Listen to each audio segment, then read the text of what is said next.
Bismillahirrahmanirrahim. Assalamualaikum warahmatullahi wabarakatuh. Halo, perkenalkan saya Kurnia dengan NIM A50125200085. Saya dari Fakultas Keguruan dan Ilmu Pendidikan, Program Studi Bimbingan dan Konseling Universitas Tadulako. Jadi di sini saya akan menjelaskan dua teori atau dua materi mengenai yang pertama teori humanistik dan yang kedua teori konstruktivistik. Jadi sebelum itu, yang akan saya jelaskan dari kedua teori ini adalah konsep, teori, kelebihan, kekurangan, dan implikasinya dalam pendidikan atau pembelajaran. Tetapi sebelum itu, yang akan saya jelaskan terlebih dahulu adalah teori humanistik. Setelah itu, teori konstruktivistik.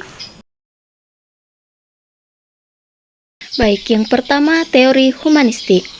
Teori humanistik lahir dari pandangan psikologi humanistik yang menekankan bahwa setiap manusia memiliki potensi bawaan untuk berkembang.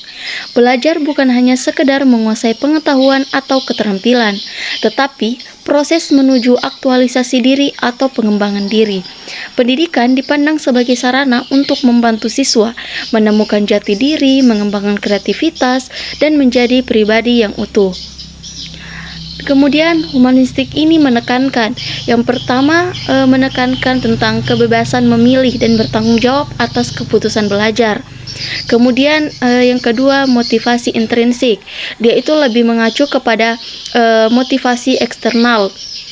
Kemudian yang ketiga ada perasaan, pengalaman, dan kebutuhan individu harus dihargai. Kemudian tokoh-tokoh utama dari teori humanistik itu, yang pertama ada Abraham Maslow yang menekankan teori hierarki kebutuhan. Puncaknya adalah aktualisasi diri, yaitu kondisi ketika seseorang mampu mengembangkan potensi maksimalnya.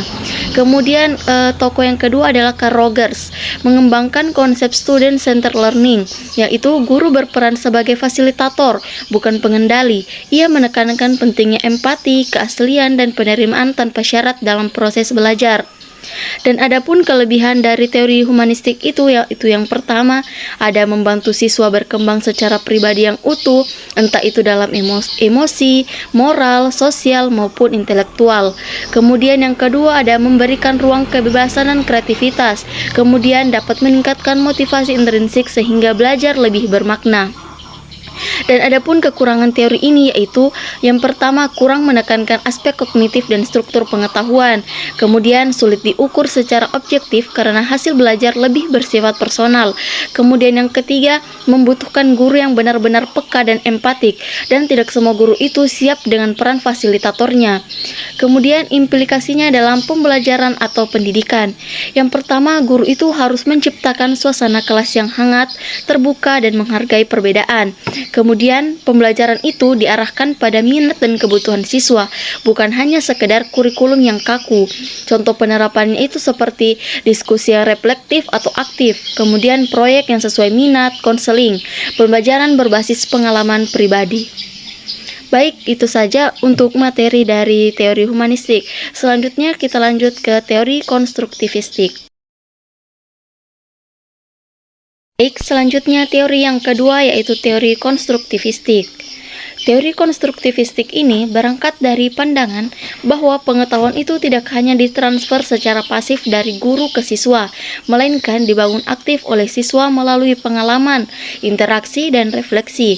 Belajar adalah proses aktif di mana siswa menghubungkan informasi baru dengan pengetahuan yang sudah dimiliki. Konstruktivistik ini juga menekankan siswa itu sebagai subjek aktif yang membangun pengetahuan. Kemudian pentingnya konteks sosial, budaya, dan kolaborasi.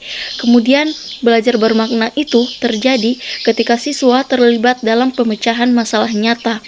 Kemudian tokoh utama dari teori konstruktivistik ini adalah yang pertama itu ada Jean Piaget, yang dimana dia menjelaskan tahapan perkembangan kognitif, dimana tentang sensori motor, proporsional, operasional konkret, dan operasional formal.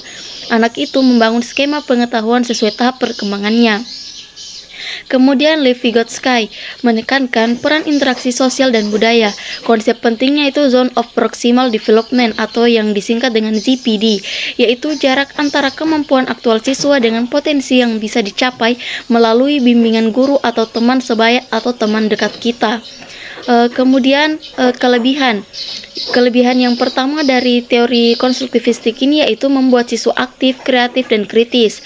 Kemudian pengetahuan lebih bermakna karena dibangun sendiri. Kemudian mendorong kolaborasi, kerja kelompok, dan komunikasi. Kemudian yang ketiga yaitu sesuai dengan pembelajaran pada abad ke-21 yang menekankan critical thinking dan problem solving atau pemecahan masalah. Kemudian kekurangan dari teori ini yaitu membutuhkan waktu lebih lama dibanding dengan metode tradisional. Kemudian yang kedua bisa menimbulkan kesenjangan jika siswa tidak mendapatkan bimbingan yang cukup. Kemudian yang ketiga, tidak semua materi itu cocok dengan pendekatan konstruktivistik, misalnya hafalan dasar. Kemudian implikasi dalam pembelajaran atau pendidikan. Yang pertama, guru itu berperan sebagai fasilitator yang menyediakan lingkungan belajar yang kaya akan pengalaman. Kemudian yang kedua, siswa itu aktif membangun pengetahuan melalui eksperimen, diskusi, dan kolaborasi. Kemudian contoh penerapannya itu seperti project, based learning, simulasi, kerja kelompok, bahkan studi kasus. Baik, itulah tadi penjelasan mengenai dua teori tersebut, teori humanistik dan teori konstruktivistik. Jadi, intinya, humanistik itu menekankan fokus pada pengembangan potensi diri, motivasi, dan kebebasan kita belajar. Sedangkan konstruktivistik ini dia lebih fokus kepada proses membangun pengetahuan melalui pengalaman dan interaksi yang kita lakukan. Keduanya itu bisa saling melengkapi. Humanistik ini memperhatikan aspek emosional dan motivasi, sedangkan konstruktivistik ini memperhatikan aspek kognitif dan sosial. Jadi kedua teori ini bisa saling melengkapi. Baik, itulah tadi penjelasan dari saya mengenai kedua teori tersebut, teori humanistik dan teori konstruktivistik. Dan saya mengucapkan mohon maaf apabila ada salah kata dari penjelasan materi yang saya bawakan tadi. Dan wassalamualaikum warahmatullahi wabarakatuh.